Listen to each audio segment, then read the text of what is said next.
La posibilidad de un vuelo infinito es quizás el libro más personal del periodista, escritor y editor Dauno Totoro-Taulis.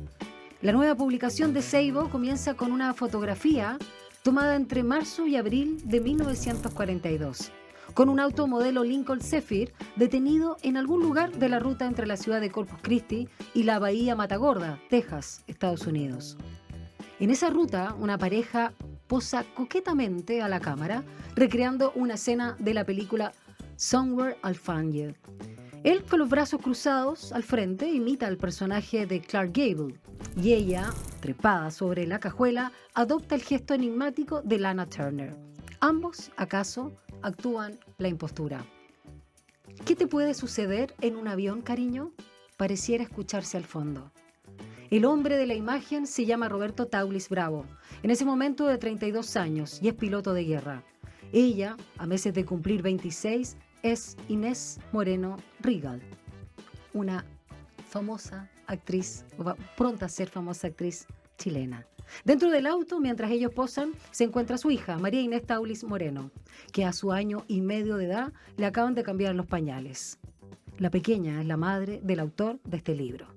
La posibilidad de un vuelo infinito es el intento amoroso y documentado de reconstruir la historia de sus abuelos maternos, sobre todo de ese abuelo aviador, cuyo nombre fue desterrado de la narrativa familiar poco después de que se tomara la fotografía en la carretera norteamericana, y cuya principal responsable de ese acto de evaporación fue su propia abuela Inés. Dauno Totoro-Taulis escribe sobre lo que va más allá de esta imagen limitada. Se adentra en la historia, la memoria y los recuerdos, lo que está en el margen, las zonas grises, lo que no se habla, al tiempo que reconstruye el Chile de los años 30 y 40 y el convulsionado mundo de la Segunda Guerra con la impronta devastadora del nazismo, del fascismo y del franquismo en Europa. Estamos una vez más acá en Frecuencia Literaria con Dauno Totoro-Taulis, periodista, escritor y editor, autor de El Buscador de Ciudades, Hieraria, El secreto de un Cahuéscar, La compañía de la soledad, La sonrisa del caimán, también autor de Los tiempos de la caimaguana, de Gemelo de sí mismo y de Camelot, del cual estuvimos hablando también acá en el programa. Además de guionista, documentalista, director y cofundador de Seibo Ediciones. Y hoy, por la misma editorial, entonces vamos a hablar de la posibilidad de un vuelo infinito. Muy poético el título, Dauno. Bienvenido una vez más acá a Radio Usach. ¿Cómo estáis? Muy bien, muchas gracias. Feliz de estar acá de nuevo. Precioso tu libro, hay que Gracias. decirlo.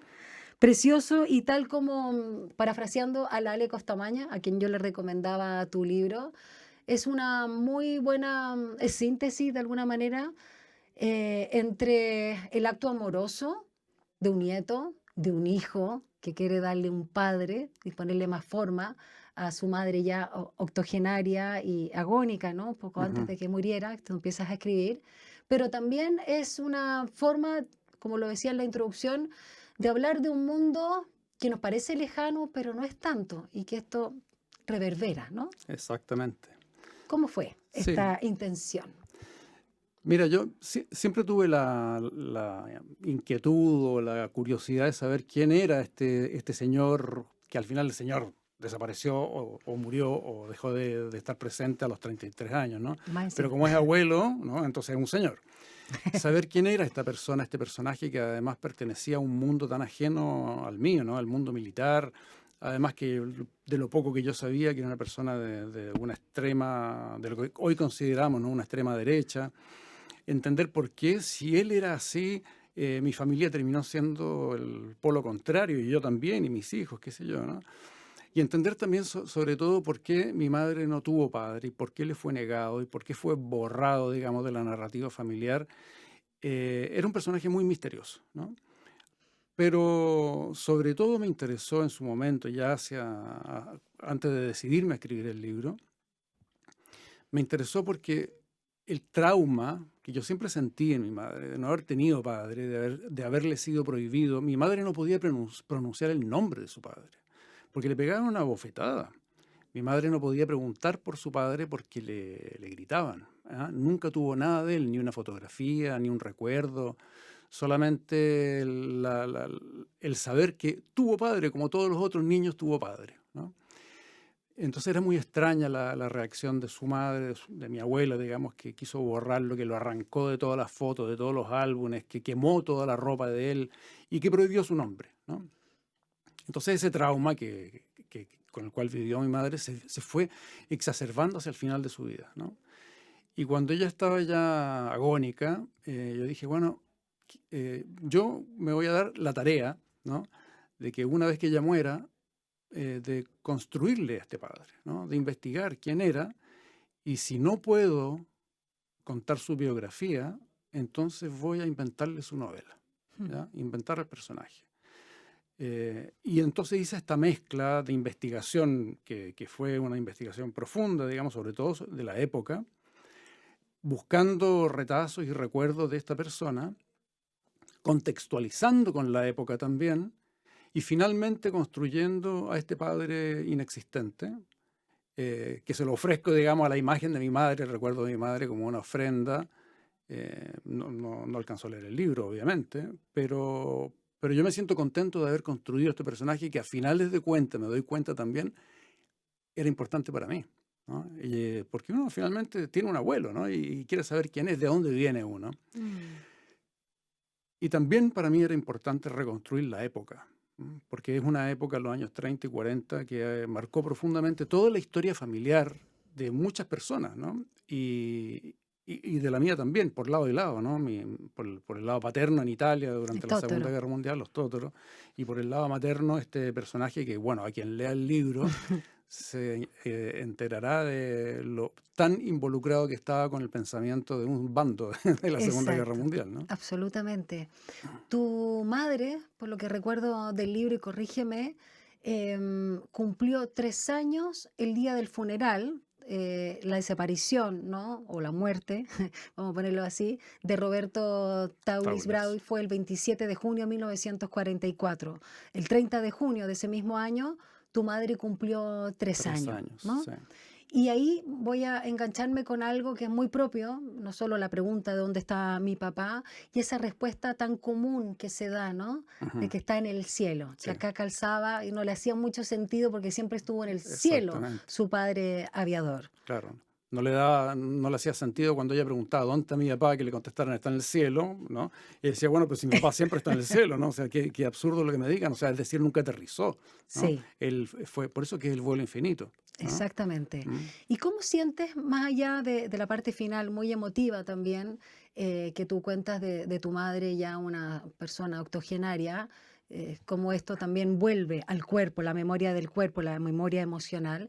¿Cómo sientes que eso a lo largo de toda la vida de tu madre, con una, digamos, también figura materna muy potente, una Sí, tremenda sí. actriz, diva, estamos hablando de Inés Moreno, que yo me canso de decir, Regal, que tú eres igual, yo te encontré muy parecido físicamente, una tremenda, digamos, mujer en impronta, pero ¿cómo marcó, sientes tú, la ausencia de este padre en tu madre, que tú una parte dices, bueno, si hubiera estado vivo no hubiera podido estudiar en la Unión Soviética, por Claro. ejemplo? ¿Qué otras cosas tú notas que tiene que ver con esa ausencia? Ujú. Comillas, para bien o para mal, voy a usar en esos Sí. términos binarios. Bueno, claramente desde una perspectiva política, si mi abuelo no hubiese desaparecido, muerto o lo que fuera en el año 44, la historia política de mi familia habría sido completamente diferente y evidentemente no habría estudiado en la Unión Soviética, etcétera, ¿no? Pero bueno, eso pasa con toda la familia. Si desaparece un elemento, todo cambia, ¿no? Sí, El efecto efecto mariposa. Claro, el efecto mariposa. Sí, obvio. O sea, uno no puede decir si no hubiese sucedido esto, habría pasado esto otro, porque ni siquiera habría nacido yo. Entonces, este juego, digamos, absurdo De las de las suposiciones. suposiciones. Pero yo te lo digo por un tema un poquito más, comillas, ideológico, de visión de vida. Claro.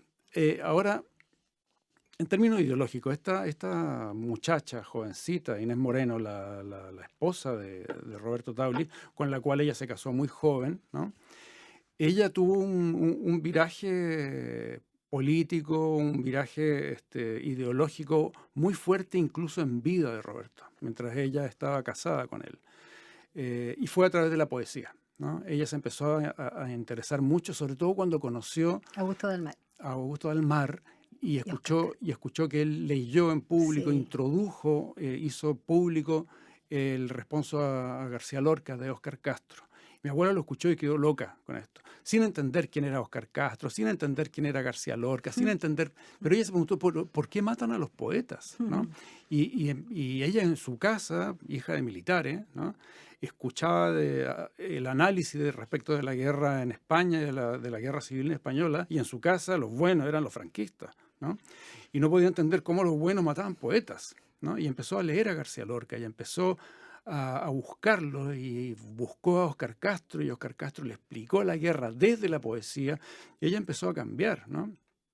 Y además estaba casado con este piloto de guerra, ¿no? El milico de la Inés le El decían. milico de la Inés, ¿no es cierto? Los amigos. Luego conoce, digamos, a María Maluenda, a Roberto Parada, a la Chela Álvarez, a todos los fundadores, digamos, del teatro experimental, se involucran en el teatro. Entonces, mira, finalmente lo que sucede, yo lo grafico así, es que se convierten en dos trenes, mi abuela y mi abuelo en dos trenes que viajan a alta velocidad, dos trenes que son imparables, van en sentido contrario sobre el mismo riel, ¿no? Eventualmente iban a chocar. Pero chocan después de la muerte de él, ¿no? Después de que el avión de él cae envuelto en llamas, ¿ah? y desaparece este señor que uno no sabe si desaparece o qué. Y quería decirte algo Sí. que para mí es muy importante.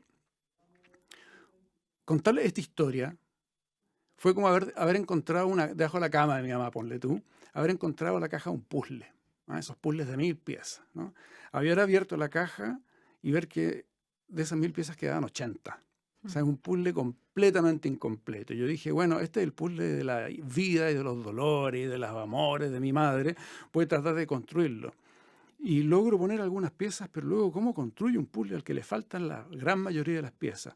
Y empiezo a contextualizar, ¿no? Y empiezo a investigar. Una investigación, como yo sé investigar, porque he hecho bastantes libros de investigación periodística, empiezo a meterme en la época, empiezo a encontrar algunos retazos de la historia desconocida de este personaje y de sus relaciones, de sus vinculaciones, y logro ir armando, pero luego, ponle tú que encuentro 300 piezas, me sigue faltando la mayoría. Entonces ahí es donde digo, ya, esto no es una biografía, esto es la novela de un personaje, que es plausible en este contexto, y ahí es donde yo lo construyo. Y ahí la escritura es vital para esta reconstrucción, o es la Exactamente. herramienta. Es la herramienta.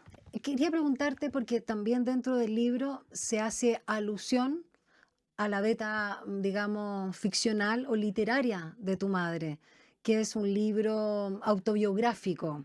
De mi abuela. De tu abuela, perdón, Sí. de tu abuela, sí, que María Inés, sí, de tu abuela. Ujú. Y este libro, Andante, ¿cómo se llama? Andante continuo. Eso, Andante Ujú. continuo, me acordaba de una parte.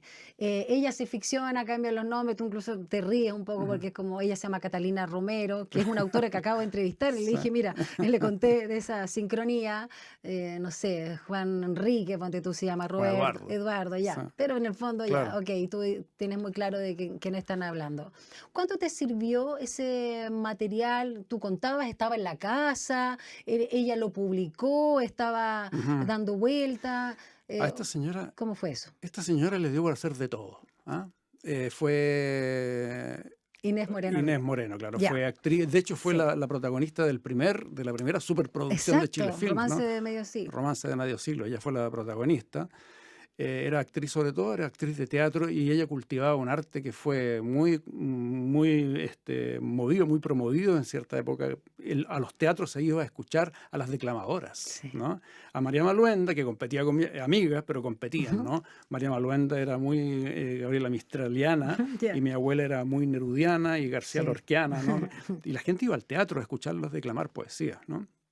Entonces era actriz, declamadora. Luego le dio por pintar unos cuadros que, la verdad, decir que son ingenuos es poco, ¿no? Luego le dio por cantar, compuso el himno de las mujeres trabajadoras, y luego compuso el himno de la campaña presidencial de Allende para el 64. Le dio por hacer cerámica. O sea, le dio por hacer de todo. Y entre medio escribió poesía, y Ya. escribió esta única novela. Tiene 2 novelas. Y Ya. escribió esta novela que se llama Andante continuo, y sí la publicó, ¿ah? Ya. Y estos libros andaban por ahí. Y sí me sirvió muchísimo. Me sirvió sobre todo para constatar los espacios vacíos, ¿ya? ¿Tú no lo habías leído antes? Yo lo había leído, pero como te digo, como no estaba todavía involucrado en esta búsqueda, ¿no? Y me di cuenta de y es una autobiografía ficcionada, porque en el fondo Sí. lo único que hace es cambiar los nombres y los lugares. Sí, por eso tú te ¿no? ríes Y incluso. todo lo demás es tal cual. ¿no?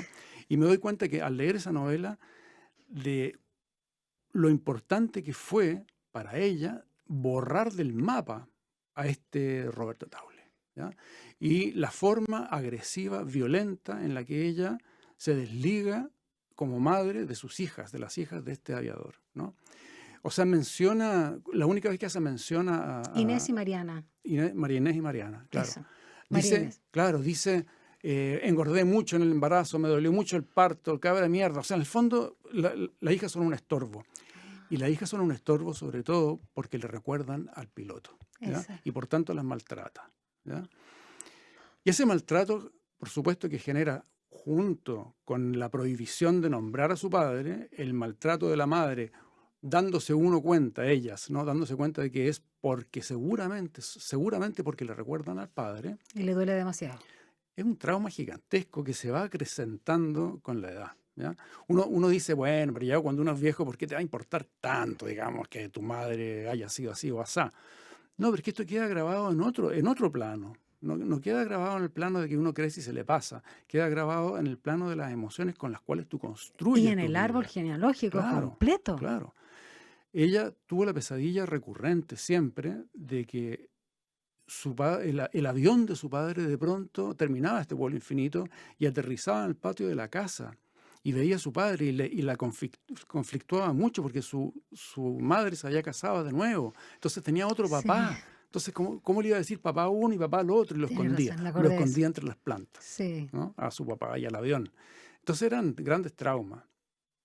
Y claro, este libro de ella, Andante Continuo, el libro de mi abuela, me sirvió mucho, no porque yo tuviera mucho material para el cual referirme, sino porque había mucho material que no estaba. ¿no? Entonces eran los grandes vacíos. Ahí yo me di cuenta de que muchas de las piezas de este puzzle son vidrios transparentes, ¿ya? Vacíos. Y ese vacío lo generó ella. Se nos desmayó. Se nos desmayó. A Roberto o se enojó. Yo creo que se enojó Inés. Se enojó Inés voy a Moreno. recogerlo ahí un segundo. Porque estamos acá por radio y para quienes solo nos están viendo hoy o lo están viendo por YouTube, les cuento que se nos desmayó la posibilidad de un vuelo infinito. Saltó el libro. Saltó el libro, literalmente. Oye, en picada. En picada que en yo. picada tirabuzón. Sí. Eso es parte del libro. Mira los misterios. Dauno, claro, tú eres un muy buen investigador, me quedó muy claro con tu libro Camelot. Y tienes además una muy buena pluma también para ficcionar, generar personajes y dejarnos a nosotros los lectores enganchados con los distintos misterios, las distintas pistas que puede haber. Tú acá hablas de esto, la metáfora de las piezas del puzzle, ¿no? Y al final del libro, y no solo la portada, y una de las primeras páginas también, hay algunas fotografías bastante buenas.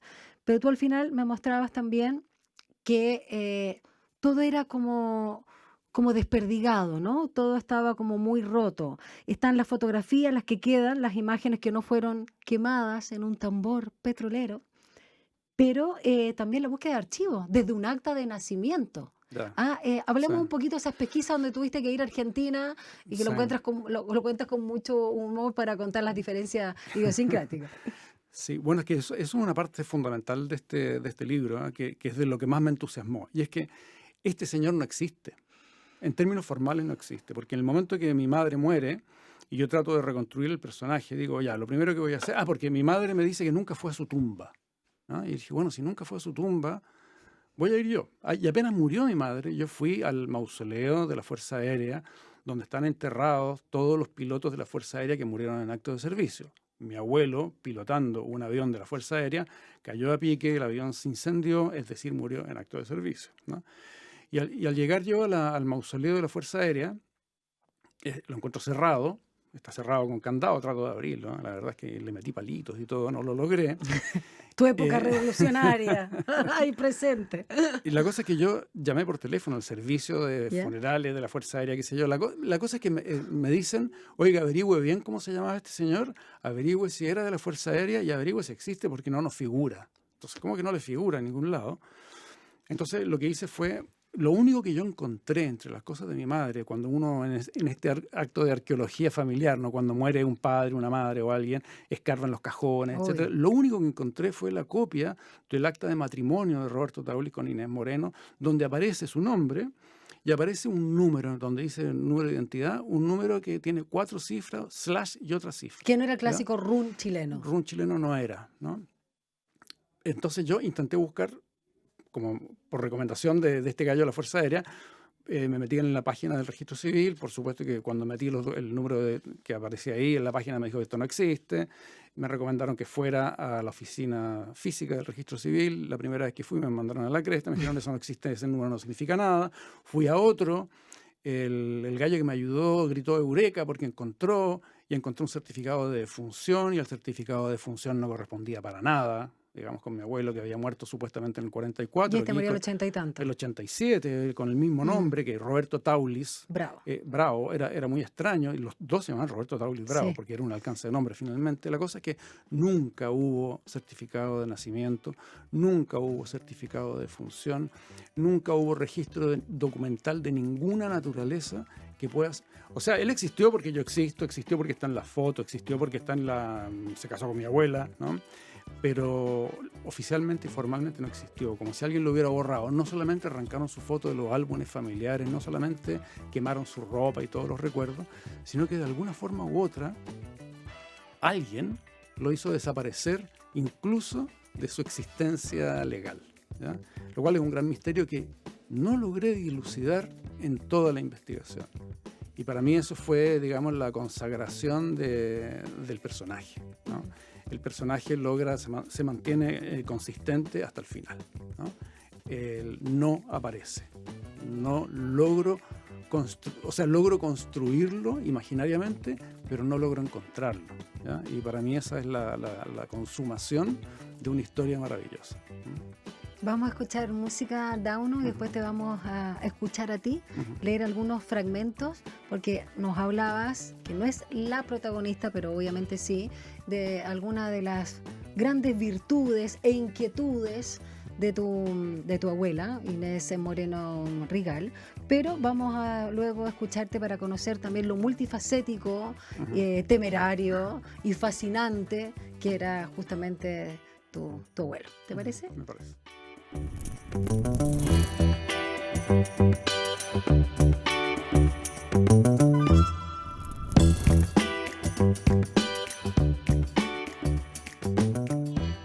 Porque es esa como actitud también de un masculino de época, como diría Marcelo Mellado, que estuvo acá hace poco, los cara de hombre, ¿no? Que también pues, son temerarios, tienen su forma, si te gusta bien, si no también, pero sobre todo son muy crípticos, unos masculinos donde ellos siguen su propia ruta.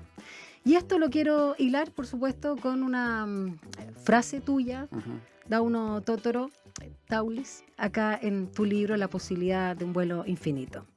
La historia, la memoria y los recuerdos que se tienen de mi abuelo Roberto son particularmente contradictorios, inconsistentes. Ha sido borrado del relato en un acto certero y duro. Su nombre ha sido censurado y las imágenes en que aparecía fueron arrancadas de las páginas de los álbumes. Y de ahí te quiero dar el paso para que tú sigas haciendo también la lectura o comentemos un poco también de esto. Claro, antes de leer un fragmento quería decir, este señor, este joven Roberto Taulis Bravo, piloto de guerra, él fue formado, primero en Chile, obviamente en la Escuela de Aviación. En esa época los aviones eran de tela, eran unas cagadas de aviones, ¿ya? Luego el gobierno de Chile compró aviones en Alemania, mandaron a estos pilotos. A cambio de lentejas, por favor, cambio de eso hay que lentejas. decirlo. Claro, lo que pasa es que, claro, Alessandri le dice al general Aravena de que no tenían plata para comprar aviones. Exacto. Y Aravena le dice, sí, pero en Alemania le faltan lentejas, yo ya negocié. Mandan un cargamento de lentejas a cambio de un montón de aviones de guerra y mandan a los mejores pilotos a formarse allá, entre ellos a mi abuelo. Y estos pilotos de guerra, la práctica la hacen en la Guerra Civil Española, ¿ya? Entonces, tenemos un piloto de guerra formado en Chile, en un país que admiraba muchísimo al Reich alemán. Pedro Aguirre Cerda, el presidente de Chile después, a comienzos de la Segunda Guerra Mundial, era un gran admirador de Hitler, a pesar de que uno lo tiene en la memoria histórica, digamos, como una persona muy progresista, Lo ¿no? trata como amigo, tú lo pones dos Lo veces trata, en el libro. tengo la carta que le envía Pedro Aguirre Cerda a Adolf Hitler, lo llama mi gran y buen amigo, y se despide diciéndole le deseo todos los éxitos en su gran emprendimiento. Imagínate el emprendimiento de Hitler, ¿no? Claro, Este, el genocidio. Chile rompe relaciones con la Alemania nazi por presión norteamericana recién en el 43, igual que Poquito antes de que Argentina, terminara la claro. guerra.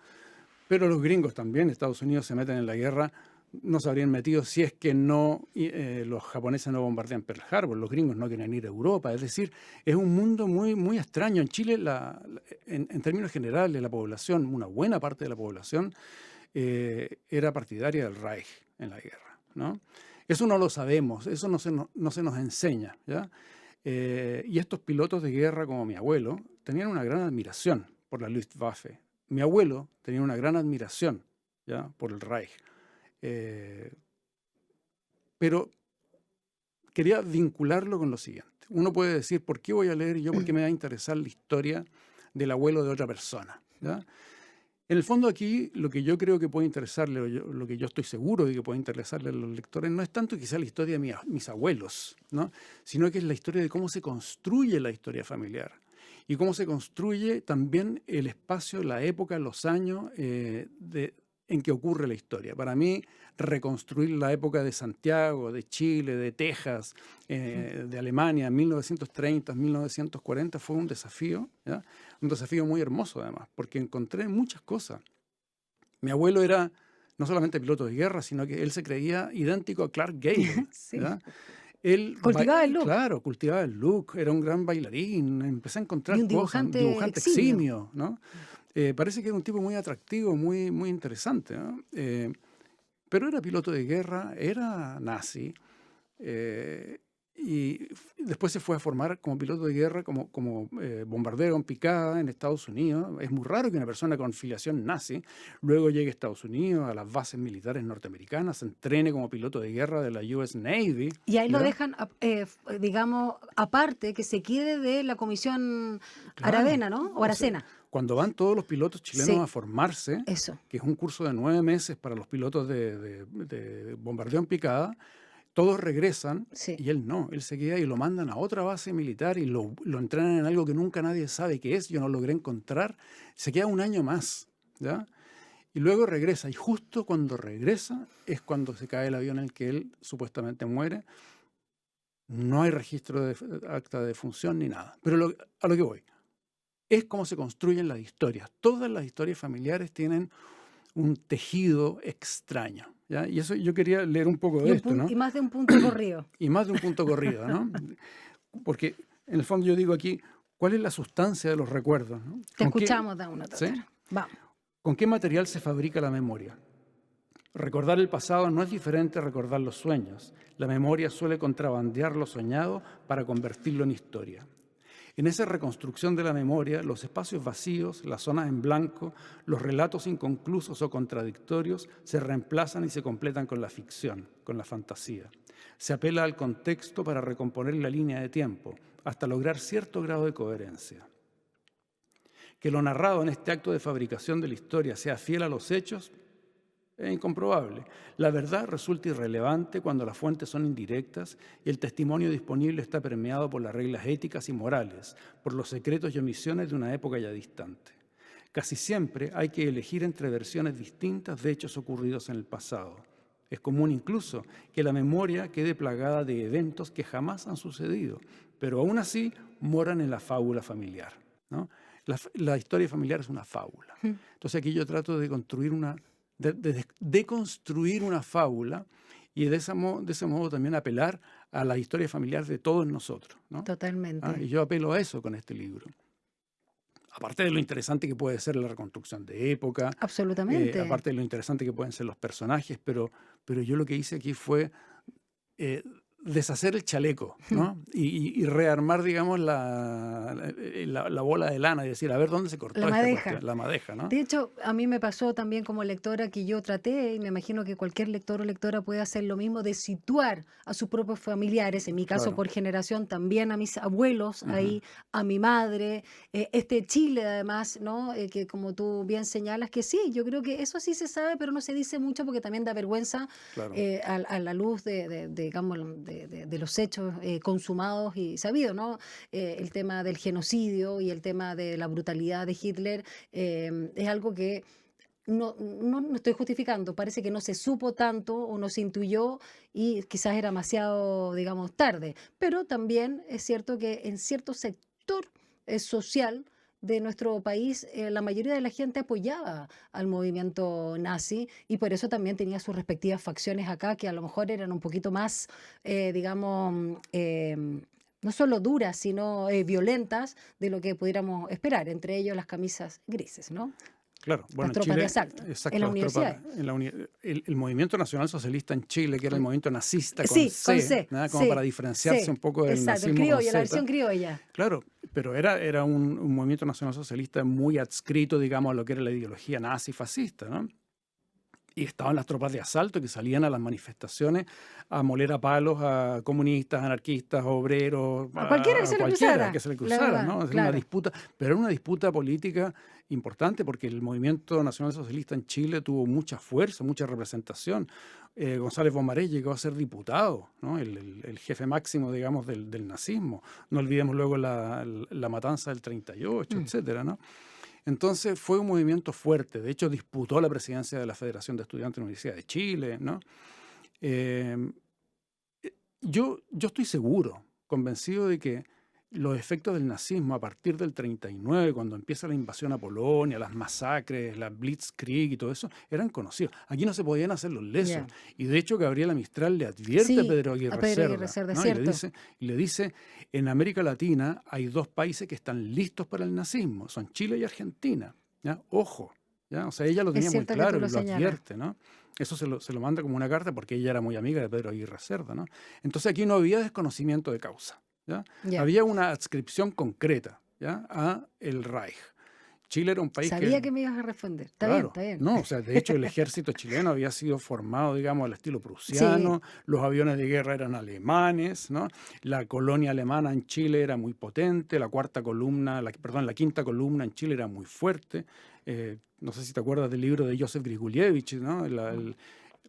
Bueno, yo hice una investigación, ¿no? Hicimos una investigación sobre el nazismo en Chile y era muy potente, ¿no? Tengo un extracto acá sí, que vamos a quería seguir leer que tiene que ver escuchándote. con esto, ¿no? Ya. Resulta que en Chile, en la ciudad de Valparaíso, en el puerto, se estrenaron dos películas de Leni Riefenstahl, ¿no? Que era la cineasta de Sí, Hitler, ¿no? conocida. Y se estrenó una película que se llama El triunfo de la voluntad, que es Documentalista. ella, sí, Sí, genial, ¿ah? sí. Inventó, digamos, una serie de elementos del cine, digamos, de los planos, etcétera. Y esta del El triunfo de la voluntad es una película epopeica, ¿no? Es realmente, yo la he visto, es una película que tú la ves y dices, wow, se ve, digamos, la potencia, digamos, de surgiendo ya aterradora la película, ¿no? Y se estrena en el cine Odeón ¿De de Valpo? Valparaíso y asiste al estreno mi abuelo con un amigo, ¿no? ¿Uno de los mosqueteros? No, No, otro. un No me amigo acordaba. suyo que era nazi también y que era atleta y había participado en las Ah, Olimpiadas de Berlín en el 36, ¿no? Entonces, al término del primer documental, que es este, El triunfo de la voluntad, se llama Osvaldo, el amigo, ¿no? Osvaldo y Roberto se excusaron con sus acompañantes y abandonaron la sala. Se saltarían las canciones de Rosita Serrano, ¿ya? Y regresarían para la segunda película. No querían deshacer el hechizo con que habían sido embrujados por el triunfo de la voluntad. Salieron al mezanín y encendieron sendos cigarrillos mientras bajaban al hall de la sala, sin intercambiar miradas ni pronunciar palabra. Se detuvieron junto a las grandes puertas de cristal para fumar y observar a los paseantes y a los vehículos que transitaban por la avenida Pedro Montt, como si ahí afuera sucediera algo extraordinario. Finalmente, ya casi al terminar su pitillo, Osvaldo suspiró y miró fijamente a su amigo. ¡Qué espectáculo! ¡Qué desborde! ¡Qué gloria! Dijo. Pero Roberto permaneció impasible, con la vista perdida en el exterior del teatro. Sin voltear a ver a Osvaldo, le preguntó, ¿leíste Romeo y Julieta? Osvaldo rió por lo bajo sin entender. Claro, dijo, ¿quién no? En el colegio todos tuvimos que leerlo. Yo debo haber tenido unos 14 años cuando lo leí, continuó Roberto aún con aire ausente, y sentí lo que siento ahora, ese mismo desasosiego, esa misma tristeza. No, frustración. Esa es la palabra, frustración. Me sentí frustrado porque me enamoré profundamente de Julieta, de un personaje de libro, de un montón de palabras en un papel, y supe que nunca, jamás en mi vida volvería a sentir ese amor imposible y absurdo, y que sin embargo era la emoción más fuerte que había tenido. Esa noche lloré con las sábanas cubriéndome la cabeza y ahogando los sollozos en la almohada para que mis hermanos no me escucharan. Entiendo, asintió su amigo, aunque en realidad no entendía. Pero, ¿por qué te acuerdas de eso ahora? Además tienes a Inés, a mi abuela, ¿no? Y déjame decirte que ella está a la altura de cualquier Julieta del planeta Tierra. Esa frustración, siguió el aviador sin prestar atención a Osvaldo, era también vacío. Me fui dando cuenta de a poco que no era tanto la imposibilidad de encontrar a esa Julieta en particular, sino el vacío que eso significaba, como si le faltara un pedazo grande y vital a la vida misma. Y eso siento ahora otra vez, tal cual. Luego de ver el despliegue de energía y de coraje que hemos presenciado, Osvaldo, esa erupción de furia, de gloria, de sentido y misión y de belleza aterradora.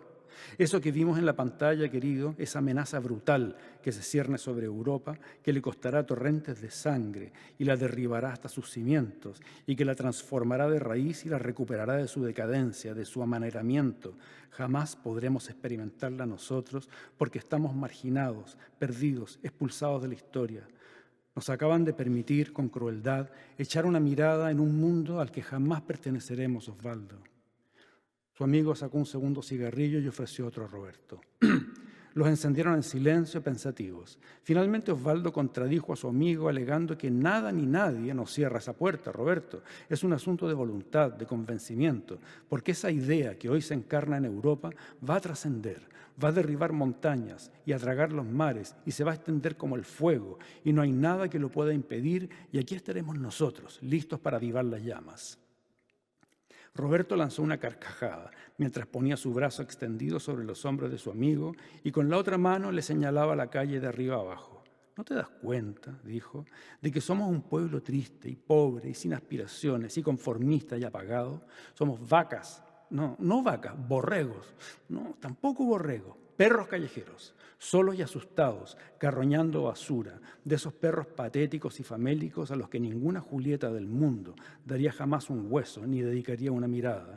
Unos perros tan insignificantes que Shakespeare se olvidó de ponernos siquiera como utilería polvorienta en una cuneta lejana en la esquina más infecta de las calles de Verona. Dauno, me acuerdo perfectamente haber leído ese pasaje de tu libro y ahora que te escucho y sobre todo con la pasión que lo lees, casi como encarnando Ujú. a Roberto, y tú sabes de teatro, lo estábamos hablando fuera de micrófono, esa sensibilidad, esa, ese vacío y esa búsqueda de conexión con algo mayor, esa misma épica, ¿no? Que también Ujú. tú mencionabas de la misma película, esa necesidad de ser parte de una historia, pero como protagónico, no como secundario, ni menos como público. ¿De dónde surge? ¿Es parte también de solo tu poder, digamos, literario para Ujú. recrear y darle, insuflarle vida a este Roberto censurado? ¿O es parte también de las mismas pesquisas que tú dices, bueno, pero sí, sí él era así, Ujú. era Ujú. apasionado? Porque además esa escena donde él le cuenta algo que podría ser incluso de un adolescente quinceañero, aún así en un masculino de esa época era muy poco probable que lo compartiera. Ujú. Pero es algo muy, muy, muy interno, muy, muy removedor en su cuerpo, en su psiqui, y que lo vemos en otros pasajes del Sí, libro. También es tuyo y corre por tus venas, ¿no? exacto, Roberto exacto. está presente en tu Bueno, genética. eso es un descubrimiento que yo estaba buscando, ¿no? O sea, ¿cuánto podía yo encontrar de mí en este personaje que yo tenía que investigar, buscar, tratar de encontrar y por último inventarlo, ¿no?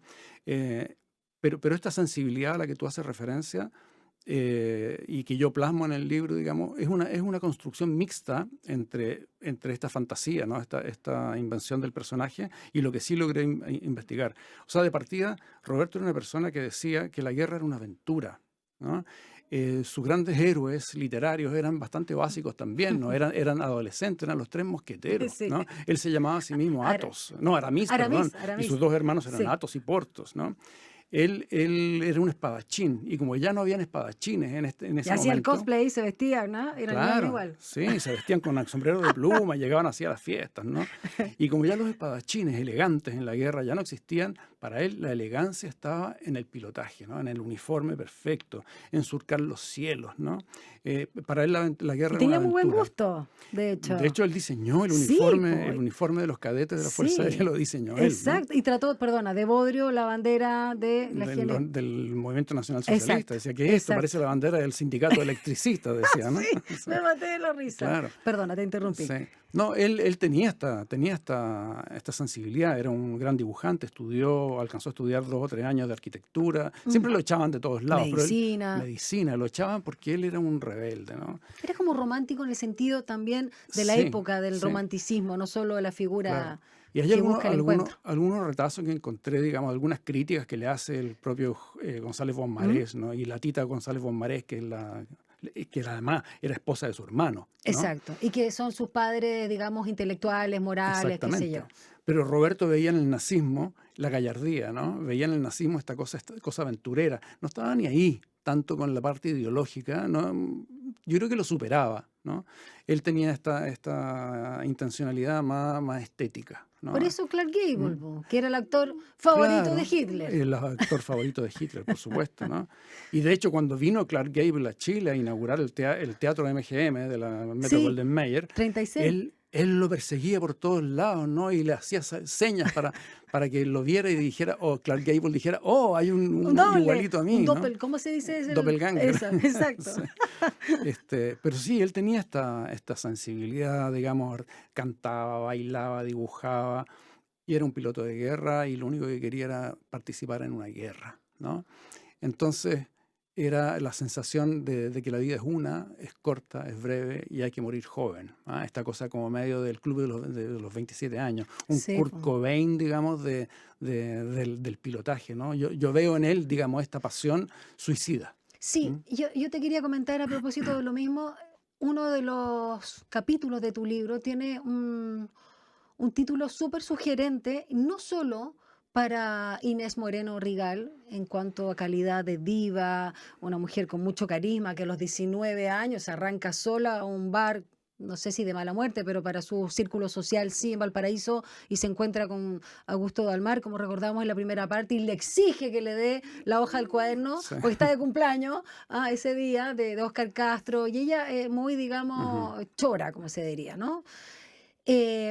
Y en un capítulo dedicado a ella, tú pones el siguiente título, que escuchándote ahora y recordando también a Roberto en su parte más personal, más de personalidad, él también estaba actuando la impostura, Exacto. ¿no? Él también era un actor, quería ser el actor protagónico de su propia vida. Exactamente. Entonces se emparentaba bastante ahí en ese sentido desde el ego, por decirlo de alguna manera, más allá de la pasión por la vida o la pasión entre ellos, con tu abuela. Sí. Bueno, de hecho, una de las líneas investigativas que yo seguí y que me hizo mucho sentido es la del cine de la época, ¿ya? Y yo empecé a encontrar que en las películas, investigué mucho, digamos, cuáles eran las películas, qué películas se estaban estrenando, cuáles se estrenaban en Chile, cuáles se estrenaron en Austin, Texas, cuando ellos estaban allá, cuáles películas de Clark Gable, sobre todo, ¿no? Porque él las veía todas y se aprendía. Él aprendió inglés Viendo las viendo las películas, películas, ¿no? Y bueno, yo veo que él reproducía en su vida, digamos, aquellas películas épicas, ¿no? Y voy viendo varias películas y voy viendo cómo se repiten algunas escenas de estas películas en la vida particular que él va desarrollando, ¿no? Él está viviendo una película permanente, una película de gallardía, de valentía, de guerra, en la que él hace el papel del héroe. Claro, un héroe que pertenece a un bando que hoy sabemos que es el bando enemigo de la humanidad, ¿no? Pero él vive esta vida, digamos, a partir de este ego, de esta personalidad, de esta elegancia, ¿ya? Sí. De esta elegancia irreverente que tiene él, ¿no? Y que, claro, choca profundamente con aquello que va despertando en esta señora, en esta jovencita, ¿no? Además, Entonces, ambos empiezan a vivir la impostura. Ella esconde, digamos, sus nuevos descubrimientos intelectuales de Roberto porque sabe que va a chocar con él, y él esconde esta vida de aventuras de ella porque sabe que ella no lo va a aguantar, ¿no? Empiezan a vivir una vida de impostura que termina con la desaparición de él, con su muerte, con su desaparición, con el borrado del pero mapa, esa es con otra el borrado de la impostura, historia. negarlo es otra impostura. Exactamente. Y ella finalmente lo borra del mapa porque no le sirve para construir esta diva que ella va a ser en el futuro. ¿Mm? Bueno, vamos a escuchar, te dirías un pedacito más, ¿no? Para finalizar, querido Dauno Totoro, un libro realmente fascinante, a mí me gustó muchísimo, desde entender lo que es una maniobra chandela, todo el tema que te metiste, además, te faltó escribir el motor de los aviones, ¿no? Ahí también, Sí. ese es un mundo totalmente ajeno para mí, pero está muy bien descrito. Y todo el tema, por supuesto, relacionado también con los amigos, tú lo decías, qué bonito la pasión, no solo por el cine y Clark Gable, sino las novelas de Claro, Alejandro Dumas, Dumas. ¿no? Así que bonito ahí, y él era Aramis, su Claro. amigo César Muñoz Portos y Enrique Avilés Athos, los tres Sí. mosqueteros reales además, porque Claro. D'Artagnan es parte de la ficción, Sí, creo, ¿no? El cuarto. ¿O claro, no? pero dicen que ahora encontraron su resto, no sé por qué. Ah, Si ya, es una bueno. claro. Oye, ¿y de qué época es? Solo por curiosidad, a lo mejor tú sabes. Lo que el viento se llevó, ¿qué año es? ¿Es posterior a la Sí, yo creo que es de la cua- cuar- época. ¿Ah? Es entre de la 40 y época. 50? ¿Puede Mira, la ser? verdad es que no lo sé. ¿Ya? Porque ahora me Pero acabo de acordar un poquito claro, también como de ese sí, ideal, ¿no? De personaje a propósito de Clark Gable. claro. Ya, te escuchamos Sí, ahora es para lo último. finalizar. Esto es lo que podría haber sido la última carta de Roberto. Ya, ¿Ya? perfecto. 11 de enero del 44. Practico el control de la hipoxia hipóxica. La perfección os vuelo con vuelo. Nos advierten que se trata simple y banalmente de la insuficiencia de oxígeno en el cerebro y que esta carencia aumenta de modo exponencial conforme se gana altura. A 6.000 metros de altitud alcanzo a mantener 30 minutos de conciencia, el suficiente como para luego operar la caída en picada y percibir la euforia y sumirme en la despreocupación y en la descoordinación de los sentidos. Proceso información contradictoria y distorsionada y la conciencia se altera, alucino y entro por fin en el baile místico, en la secuencia rítmica perfecta, en el bloqueo de lo lógico y permanente y en la liberación de las imágenes y de las manifestaciones del yo aquí y yo allá y del yo en ambos sitios y en ninguno. Practico asiduamente la hipoxia hipóxica y llevo gráficas en las que calculo la relación altitud-tiempo y descenso-velocidad y busco incansablemente la perfección de ese estado de lucidez en un universo que ocurre y se concentra en ese, el punto ciego de nuestra visión periférica. Tuyo, Aramis. Precioso. Gracias, Dauno Totoro Taulis. Y yo me quedo además con también una de las últimas palabras de tu libro, que es un gesto precioso de tu madre. Muchas gracias por la invitación. Gracias a ti, Dauno.